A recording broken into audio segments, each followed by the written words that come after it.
Hela yangu kwanza haipatikani kirahisi, kwa sababu hata mimi mwenyewe sijaipata kirahisi. Yaani mimi usije na matatizo yako ukanifikiria nitakupatia hela kirahisi. Hamna, hiyo ni ngumu. Yaani mpaka wewe umeniwini moyo wangu. Wanasema nishike moyo kabla ya kuniletea mkono.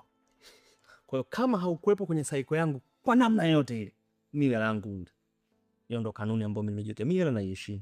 Hii hela, yaani angalia hapa mfukoni nafikiri nina buku. Hii hela hii. Huwa nasomaga hapa, imeandikwa hivi: fedha halali kwa malipo ya shilingi 1000. Bro, hii hela ili nikupatie wewe, kuna uhalali lazima utangulie. Uhalali. Haya, ni uhalali upi ambao unafanya mimi nikupatie wewe shilingi 1000 yangu?